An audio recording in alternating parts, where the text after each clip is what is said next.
Within Fusebill, there are two things that can be represented as credits. One is a credit, and the other is a reversal, which is surfaced through a credit note. To explore both, let's look into the details of an existing current invoice that's due. This customer has $15 outstanding on this invoice.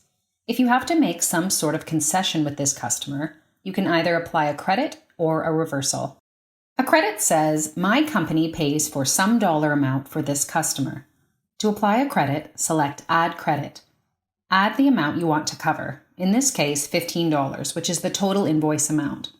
You can also add a reference and decide how much of the credit you'd like to allocate to this invoice. In this case, $10 is being allocated. Select Save. A credit of $15 has now been added to the customer's account, and $10 of that credit has been allocated to this invoice. The company paid $10 in credit notes to this invoice, and the customer still owes $5. To see a history of credits on this customer, select Back to Invoices and Back to Dashboard. Navigate down to Financials and select Credits. Select Details of the credit, and you'll see the transaction amount of that credit, which you can also reverse.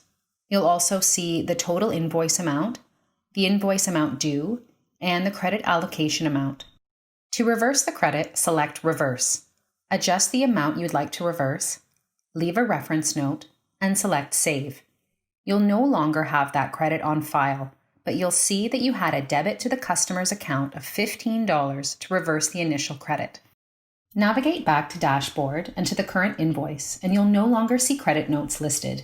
And in the details of the current invoice, you no longer see the credits line. Now reversals. To issue a reversal, select Reverse from within the invoice details. You can either reverse the full charge, reverse just the unearned amount, or reverse a specific amount of the charge. In this case, we'll reverse $5 of the charge. Click Refresh to preview what the invoice will look like after the reversal is applied. Click Submit. You'll see a credit note of $5 applied to the invoice and to the customer's account. Reversals cannot be undone, and they do not show up as extra credits on a customer's account. Navigate back to Invoices and back to Dashboard. Navigate again to the customer's credits page. You will not see the reversal here. You only see the credit transactions that were done. When you reverse an invoice fully or partially, you're writing another transaction opposite to the charge you applied to the customer's account. To see a history of this, navigate to Financials and Transactions. You'll see the reverse charges that took place, as well as the earlier credits. Navigate back to the customer's account and into their current invoice details.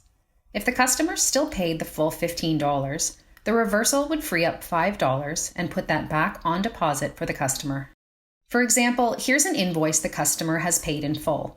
A correction needs to be made and a partial reversal needs to be issued on this invoice. We meant to charge them $10, but we charged and they paid a total of $15. Select Reverse. Reverse a specific amount of $5. Refresh to see a preview, then Submit. You'll see the payments line on this invoice is reduced to $10, and there is now a $5 credit notes line. The reversal replaces the payment that was previously allocated to this invoice. It's not adding an additional credit to the customer's account, it's reversing the charge and returning the funds to on deposit. Navigate back to Invoices and back to Dashboard. You'll see in the top right that they now have $5 on deposit. If their next invoice is set to auto-collect, when that invoice switches from due to overdue, the system will first pull from any available credits, then any available funds, and then from the customer's payment method. To look at a record of these reversals, from your main dashboard, navigate to Invoices, then Credit Notes. This will present a list of credit notes for all your customers that have reversals on them. Navigate to the details of a credit note. It will show you a dollar value of the reversal that took place. If you have a balance on a customer and you want more insight into where that balance came from, start from their dashboard. Navigate down to Financials and Statements.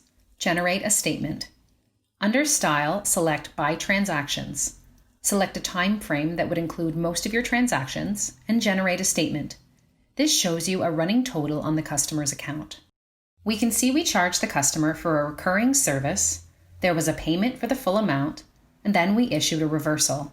This brought the balance to $5 in the negative, which is the balance on deposit.